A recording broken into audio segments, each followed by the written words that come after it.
السلام علیکم ورحمۃ اللہ وبرکاتہ۔ سورۃ آل عمران آیت نمبر 12۔ اعوذ باللہ السمیع العلیم من الشیطان الرجیم من ہمزہ ونفخہ ونفثہ۔ اس آیت مبارکہ کے مختلف پہلو ہیں۔ پہلا پہلو اس کا یہ ہے کہ اللہ کے نبی صلی اللہ علیہ وسلم کو اس میں تسلی تھی اور پیشین گوئی کی گئی کافر شکست کھا جائیں گے۔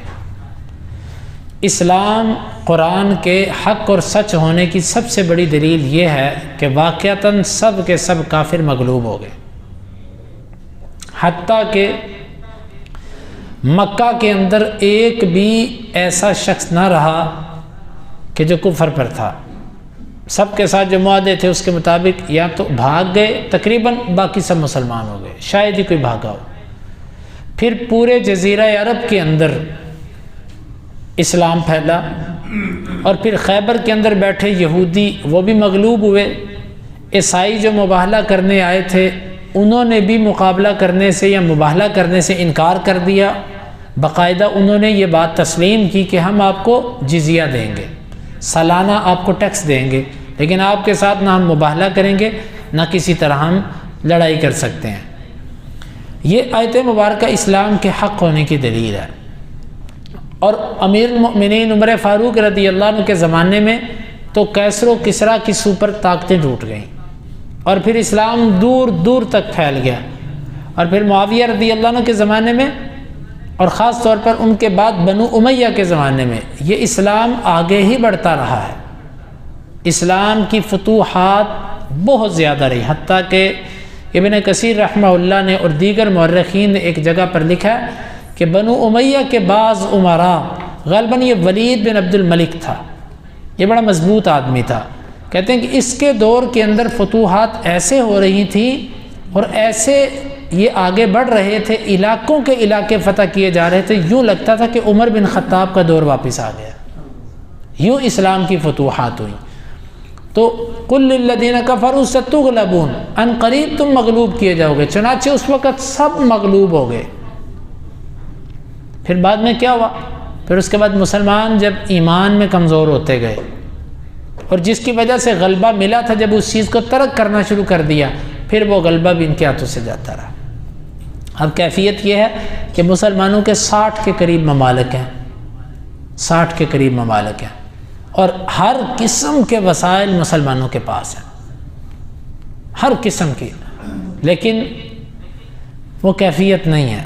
جب مسلمانوں کے پاس کچھ نہیں تھا، لڑنے کے لیے بھی کچھ نہیں ہوتا تھا، الحمدللہ مسلمان غالب تھے۔ اب مسلمانوں کے پاس سب وسائل ہیں اور مسلمان مغلوب ہیں۔ پہلا پہلو تو اس آیت مبارکہ کا یہ نکلتا ہے کہ اس میں پیشین گوئی تھی۔ آج بھی یہودیوں عیسائیوں کے لیے اس آیت میں دعوت فکر ہے کہ تم قرآن مجید کو جو تسلیم نہ کرنے کی ضد لیے بیٹھے ہو، تم دیکھو یہ آیت مبارکہ جو ہماری ہے یہ من و ان صادق آئی کہ نہیں آئی۔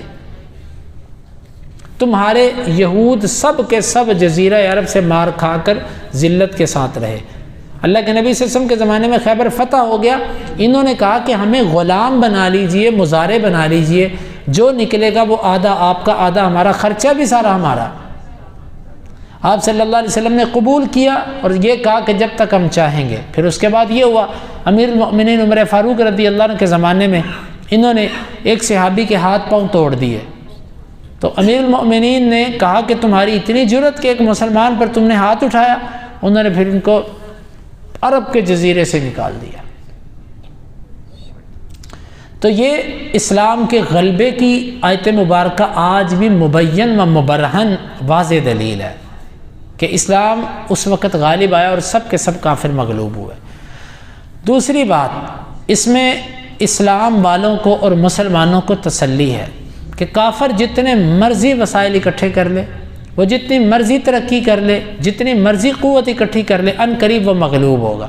اور آپ دیکھیے الحمدللہ اس وقت بھی جہاں بھی کفر نے پاؤں جمائے ہیں، اللہ کی توفیق سے مسلمانوں کے کسی جگہ پر وہ قابض ہو کے سکون سے بیٹھ نہیں سکا۔ ہم اپنے پڑوس کے اندر دیکھتے ہیں بعض ممالک، افغانستان کے اندر ساری دنیا کا کفر اکٹھا ہو کے آیا، لیکن الحمدللہ وقتی طور پر بڑا شور ہوا، یہ ٹیکنالوجی پتہ نہیں کون کون سے دنیا کی جدید اسلحے کے تجربے انہوں نے اس ملک کے اندر کیے، لیکن پھر کیا ہوا؟ وہی زمین پہ بیٹھ کے سوکھے ٹکڑے کھانے والے دنیا کی سپر طاقتوں کے پر غالب آ گئے، ذلت کے ساتھ نکلے اور کروڑوں اربوں کا مال غنیمت چھوڑ کے نکلے۔ کافر مغلوب ہوں گے، اس میں مسلمانوں کے لیے ایک تسلی ہے کہ جب بھی تم اسلام کی بنیاد پہ کفر سے ٹکراؤ گے نا، تم غالب آؤ گے، کافر مغلوب ہوگا نتیجتاً۔ ہاں، اگر تم اسلام کی بنیاد پہ نہیں ٹکرا رہے، وطنیت تمہاری بنیاد ہے، قومیت تمہاری بنیاد ہے، لسانیت تمہاری بنیاد ہے، کوئی اور عصبیت یا جنگ ہے تمہاری، یا رنگ اور نسل کا کوئی اختلاف ہے، پھر ضمانت نہیں ہے۔ اور آج مسلمانوں کی لڑائی اسلام کی وجہ سے نہیں ہے، واللہ آج سرحدوں کی جنگ ہے کہ یہ میری سرحد ہے اور یہ تیری سرحد ہے، حتیٰ کہ ایک مسلمان ملک دوسرے مسلمان ملک کے بارے میں کہتا ہے اس پہ حملہ کر دو، میرے اوپر نہیں کرنا، میرے اوپر حملہ نہیں کرنا، اس پر کر دو، خیر ہے، میں تمہارے ساتھ مدد بھی کروں گا۔ جب یہ سوچ آ جاتی ہے پھر اللہ تعالیٰ کامیابیاں نہیں عطا کرتا، پھر ذلت اور رسوائی ملتی ہے۔ تو جب بھی مسلمان کفر کے ساتھ ٹکرائے گا اور اسلام کی بنیاد پہ ٹکرائے گا، یہ آیت مبارکہ آپ کے لیے پیشین گوئی کھڑی ہے کہ کافرو ستغلبون، تم مغلوب ہو جاؤ گے، مغلوب کر دیے جاؤ گے۔ اور ایک اس کا تیسرا محمل وہ یہ ہے کہ اگر دنیا کے اندر کافر بظاہر مسلمانوں کے ہاتھوں سے مغلوب نہ بھی ہوں تو اللہ رب العالمین کے آگے مرنے کے بعد تو کافر مغلوب ہی ہے نا، اس وقت مومن غالب ہی ہے۔ تو یہ ہر اعتبار سے یہ آیت اس میں مسلمانوں کی تاریخ بھی ہے اور اس میں مسلمانوں کو مستقبل آنے والے زمانوں کے اندر ایک خوشخبری بھی ہے کہ تم ہی غالب آؤ گے، بشرطے کہ تمہاری جنگیں جو ہیں وہ اسلام کی بنیاد پہ ہوں۔ وَتُحْشَرُونَ إِلَىٰ جَهَنَّمَ، اور پھر تم اکٹھے کیے جاؤ گے جہنم کی طرف۔ اللہ تعالیٰ اٹھائے گا قبروں سے اور پھر اس کے بعد حساب و کتاب اور وہ مراحل کے بعد تم جہنم کی طرف اکٹھے کیے جاؤ گے، وَبِئْسَ الْمِہَادُ، اور وہ بڑا بوڑھا ٹھکانہ ہے۔ اس میں مسلمانوں کے لیے ایک خوشخبری بھی ہے کہ جہنم کی طرف کافر جائیں گے، مومن نہیں جائے گا، لہٰذا ان کے دنیا کے اندر آسائشیں، دنیا میں ان کا رہن سہن، دنیا کی ان کی سہولیات، دنیا کی ان کی زندگی، ان کی ظاہری خوبصورتی، اور ان سب چیزوں کو تم ظاہری نظر سے مت دیکھو، اس قرآن کی نظر سے بھی دیکھو کہ یہ سب عارضی ہے، اللہ تعالیٰ نے وقتی طور پر ان کو دیا، ان کا نتیجہ برائی ہے۔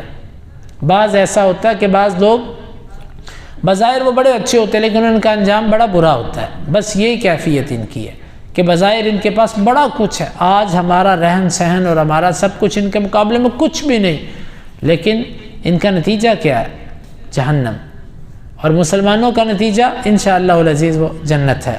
اللہ رب العالمین سے دعا ہے اللہ تعالیٰ اس آیت مبارکہ کو سمجھنے کی اور اس کے تقاضوں کو پورا کرنے کی توفیق عطا فرمائے۔